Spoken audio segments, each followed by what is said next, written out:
Hello bookish people, welcome back to my channel. My name is Megan. In today's video, we're going to be talking about the final gambit. What happened in the book, full spoilers, how I felt about it. This video is not for like the book review if you're like debating on reading it and you just want to see how people feel about it. No, this is for the people who have already read the book and we just need to rant and rave about it. That is what we're doing today. This is the last book in the Inheritance Games trilogy and it was a fun time. It was a great time. Honestly, let's just get into the plot. I mean, let's talk about what I've rated the series so far. So the first book, The Inheritance Games, I gave it a 5-star rating. The Hawthorne Legacy, I gave a 4-star rating. I loved it. I thought it was a really good time. I knocked off a star for the ending because I thought it was very convoluted and confusing. Then we have the Final Gambit, which is my lowest rated one out of the series. I rated it 3.5 stars. It didn't qualify for that 4 or 5-star read for me, but it wasn't a 3-star read either. You know what I mean? It was just in between. It was a 3.5 stars. And we're going to talk about the plot. As I'm talking about it, you'll kind of see why that happened. Okay. I have filmed this so many times because I have tried to explain the plot of this book, but it is so confusing. There's so much going on. It is so hard. It's the last time I'm going to attempt to do it, so like bear with me. Okay, the plot of this book really kicks off when Eve shows up at Hawthorne House, and Eve is like, hey, me and Toby, well, because you know, Eve is the daughter of Toby, so they've been living together, and she was like, I've been knocked out and Toby has been kidnapped, like I had nowhere else to go. Avery, I need your help. We need to figure out who took Toby. We need to get him back. So that happens, and then the one thing about Eve showing up is she looks identical to Emily, which is the girl who died previous to the Inheritance Games, but you know, we learned about her in the first book and we learned about her death in the first book, and Grayson and Jameson feel a lot of guilt over Emily's death. And this girl shows up who looks exactly like Emily, which is so weird. It's like some Vampire Diaries shit, like some doppelganger, like Elena and Catherine shit. Like that's how it is. That's how it was like portrayed, at least. Like she's like identical to her. Oh my god. And so that like brings up some emotions for Jameson and especially Grayson. And this kicks off Grayson's whole storyline, which I didn't necessarily love his storyline. This book was not really a huge fan of it, but like whatever. Like I get it. So Alyssa pulls Avery aside and she gives her a bag and she said, I have been instructed to give you this bag upon Eve's arrival. So basically Tobias Hawthorne had a contingency plan that if Eve ever showed up at Hawthorne House, that Avery was supposed to receive these things, which starts her new mystery, new set of clues, whatever. And honestly, like, Avery is trying to solve this puzzle and the kidnapper also has his own puzzle to solve, and through all of this you really have to suspend your disbelief because like the clues and the puzzle and the mystery, like it all just becomes so out there. Like the first book had this magic to it and it was still like, it was like out there but kind of believable, but like this is just like so out there, like the clues and the puzzles. Like she's in a swimming pool at one point. Like did Tobias Hawthorne really think this out? Like it's just like, come on, bro. You really thought all of this out? Like, I don't know. It's just like seems skeptical to me that someone who's like dead, passed on, whatever, it's like you could create like this whole puzzle and game and everyone in all the players are gonna follow it perfectly and everything's gonna turn out how you hoped it would turn out. Like, how could you predict all that? I just don't see it. Anyway, that's the whole series though, but like I feel like it was worse in this book especially. So basically through all this stuff we figure out who Toby's captor is, and his name is Vincent Blake. Vincent Blake was somebody that Tobias had worked for back in the day, and Vincent Blake was a successful businessman and Tobias was working with him and they were coming up with a patent for something to do with oil. I think like a new way to drill oil or something. They're coming up with a patent together. And while they were doing that, Tobias was secretly working on a better way to do things. So when they filed their joint patent together, Tobias Hawthorne filed his singular patent, like his own, which kind of made this patent irrelevant because his was better than this one that they were working on together. So basically he like kind of like screwed him out of the patent, and that's how he made all his money and his fortune. But there's like a reason why he did that. It's like there's more nuance to it than I'm explaining it. Like he didn't just like screw him over. There's more nuance to it, but like again, there's so much going on in this plot. It was like very confusing. Like I forgot why, to be honest. Like I read the whole book, but like I kind of forgot why he did that. It had something to do with Alice and like somebody getting like physical. I don't remember entirely. If you watch this, or if you're watching this, you've read the book, you know. Anyway, so yeah, so he did that, and so that's kind of how he made his fortune, and then he soon eclipsed Vincent Blake in terms of wealth and success.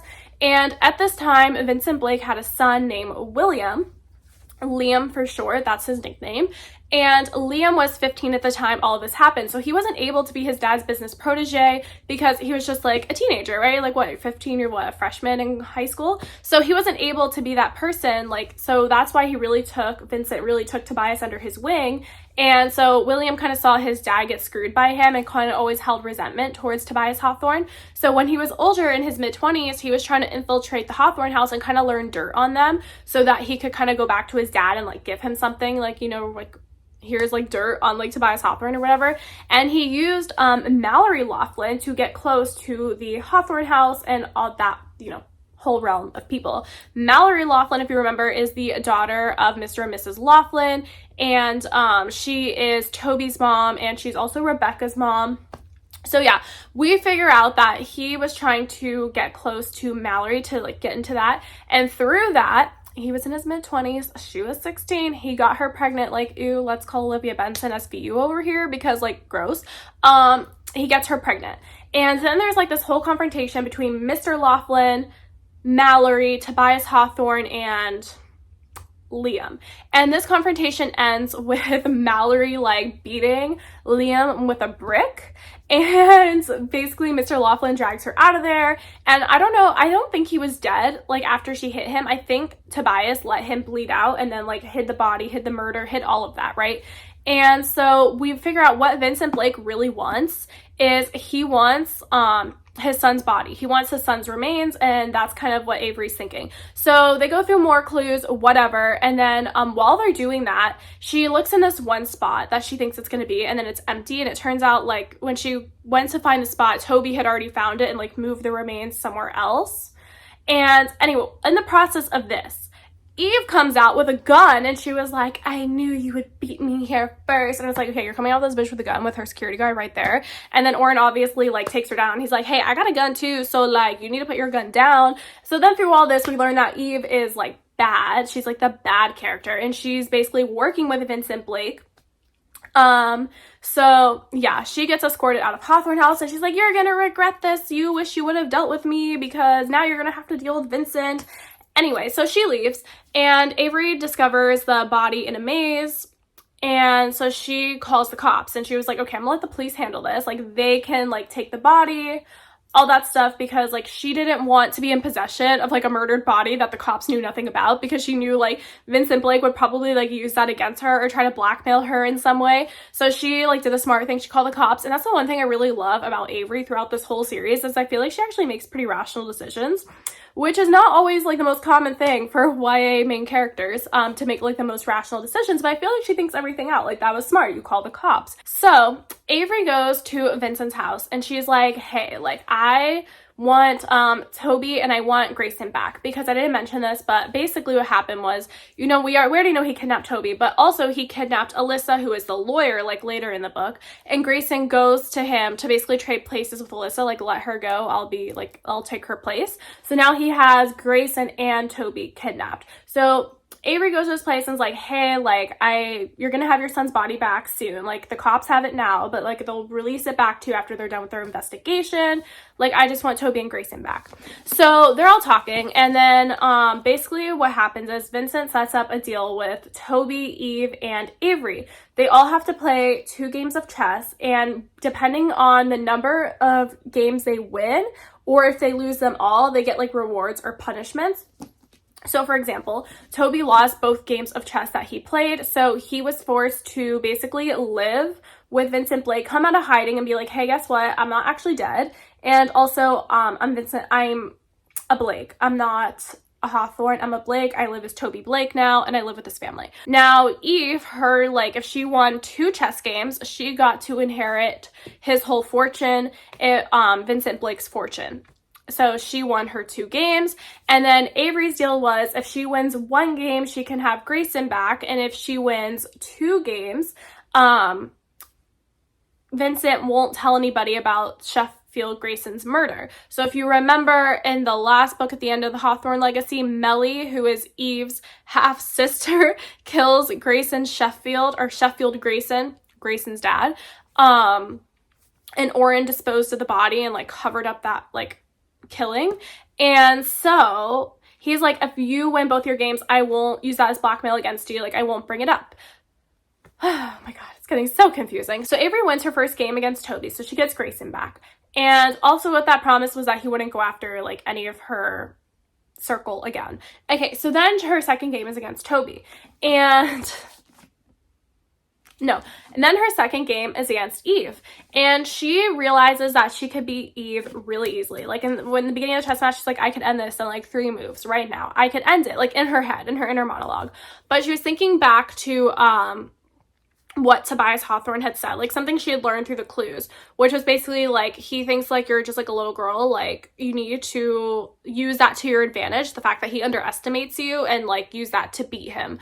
So she decides to throw the game and let Eve win, but she like portrays it as like she was really trying, you know what I mean? She was hustling him, essentially. She was hustling Vincent Blake. So when she loses against Eve, she like is like, oh my god, no, like I didn't mean to lose, like you have to give me another chance, like please, like Vincent, I'll play you this time and you need to give me another chance, and this time I'll even raise the stakes, I'll double it or nothing. Like if I lose, you can have my whole fortune, like I will sign over a trust to you and I won't be able to touch the money until I'm 30, and I will sign a trust in your name and you have control of my money until I'm 30. So she does that, and then she wins her chess game. And so, oh yeah, and because she won her chess game, it was like, okay, so you can't come after me like ever again. And then that was just kind of like the end of that. And then we like flash forward to, not flash forward, but then like, so that happens, and that's like the end of that storyline. And then we kind of just flash forward to like what Avery is deciding to do with the money now that she has full access to the money, because she's lived in Hawthorne House for a full year now. She has full access to the money. She decides that she's going to give most of the money away to to She gives away like all but $2 billion. She keeps $2 billion for herself, and the other like $44 million, $44 billion she puts in a charity trust. And but the, what is it called when you put like a, you put like a thing on it, you know what I mean? Like she puts it in a charity trust. Oh, I guess like the stipulation, that's what I guess the word I'm looking for, is that all the money has to be dispersed to charities within 5 years. So she's trying to make like this huge impact, and like her and the boys are just like going about living their lives like as normal people, but also they're working with this charity, you know, to find like the best charities to give this money to and make a real impact in the world. And that is the book. So during the book, we learn why, like through the course of the clues, we learn why Tobias Hawthorne chose Avery to inherit all his money. And honestly, I hated this part of the book so much, because he essentially tells her like he has so many enemies that the reason he chose her to be like the inheritor of all the money is because he didn't want his family to be targets. Like he knew once he passed on, like he basically kept all like his enemies at bay being alive because he was so rich and powerful, and now that he was gone, he knew people were going to come after his fortune, and he didn't want his family to be part of that. So he was just like, okay, I'm gonna make this girl the inheritor of my money, so she is the target for like all my enemies. And that's basically why he said like, oh, like I'm keeping Oren on because he has to be your security. And that's why he gave her a note saying I'm sorry. So I didn't love that, like, because we like hyped this man up to be like this most spectacular smart man, and like I just felt like it was so underwhelming. Like, oh, I just chose you to be a target. Like, I don't know, it just felt stupid. I didn't like it.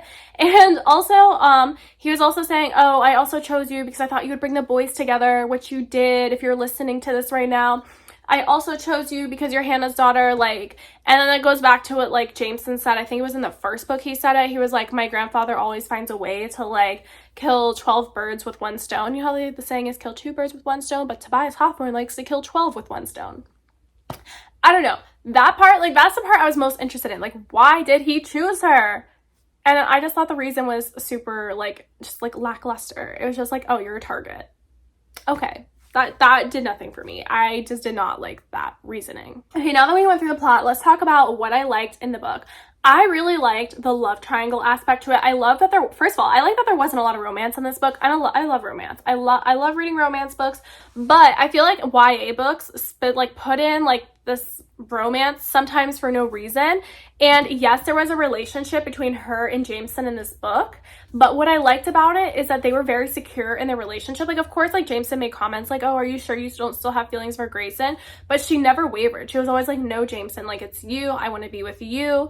And I really liked that. And then their romance and their relationship wasn't very heavy in this book either. So I liked that because I hate like love triangles, especially between brothers, where the girl is bouncing back and forth between the brothers.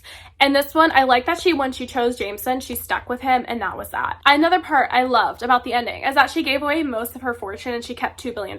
I think that was like the perfect ending because like in life, like I always have like thought of this like question or this thought. It's like, can you be a billionaire and be an ethical person and be a moral person? Like, is it possible for a billionaire to be ethical and moral?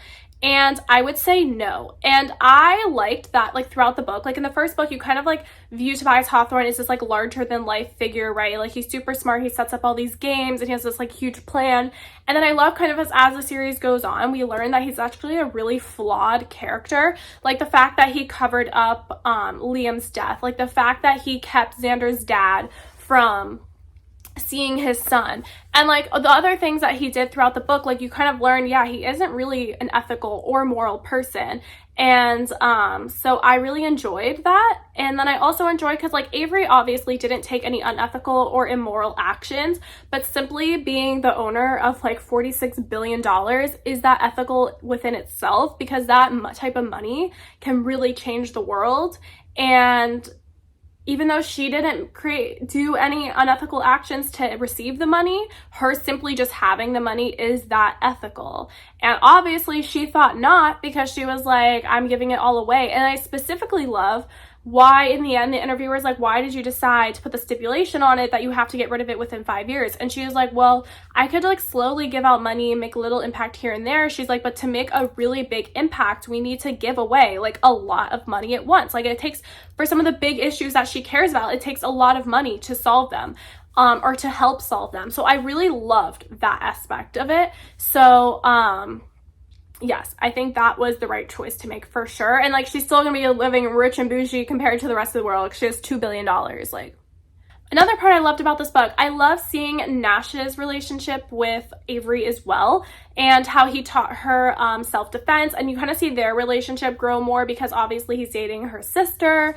And I just kind of love that because like you really feel like kind of like the big brother relationship between her and Nash, and I wish we gotten more of it because I felt like I liked what I got of it, and I just wish there was more of that. I kind of wish Nash was in the book more in general because I think he was a very underutilized character. But yeah, so that's another aspect I really liked, kind of seeing the further development of Avery and Nash's relationship. And now onto the formatting of this book. I love the short chapters. I really do, especially because it's a very fast-paced like plot. You know, there's so much going on. I really like the short chapters because it's just kind of like, we never dwell on anything too long. It just like keeps going, keeps moving. Now, what I didn't like about this book, I thought the plot was very convoluted and very confusing.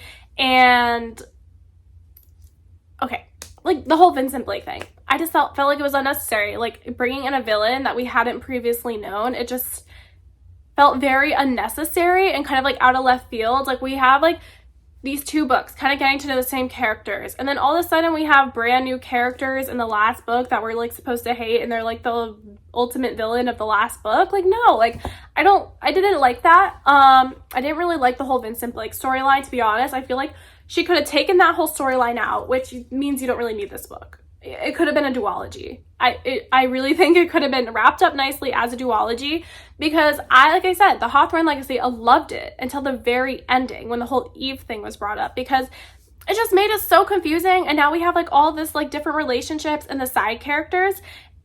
It was hard for me to remember like who was who, especially with the Laughlins, like between Mallory and the Laughlins and like Thea and Rebecca and all this stuff. Like it was really confusing, like who is who and like which relation, like what are their relationship dynamics, who's in relationship with who. Like I don't know, like that whole thing to me was confusing. So I didn't like how many characters there were. I also didn't like, again, I already went over this, I didn't like the reason why Tobias chose Avery. Like, to me, it was just like we were hyping this up so much, and it was just like, oh, that's it?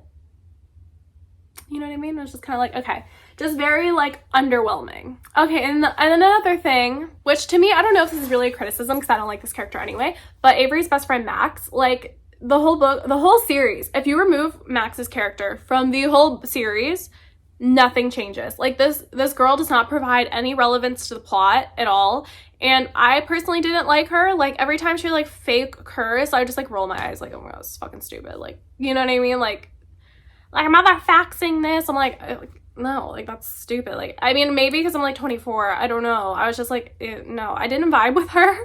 She just read a lot more younger than any of the other characters. And yeah, and again, if you take her out of the book, literally nothing changes in any of the books. So I felt like she was unnecessary. So I don't think she should have been in the series at all. But the fact that she's like not relevant. So like, I don't know what I'm trying to say. But overall, I liked the conclusion. I'm happy the series is over. I will be reading anything else that Jennifer Lynn Barnes decides to come out with. I know she has some other series that are out. I looked at her like Goodreads to see what other books she has. I mean, she has other series. I probably won't read them anytime soon. But any of her new stuff, if she releases, I will read. Because you know what? I had a really good time with this book. I am happy it's over. Happy it happened. Happy I read it. And I will see you guys in my next video. Bye.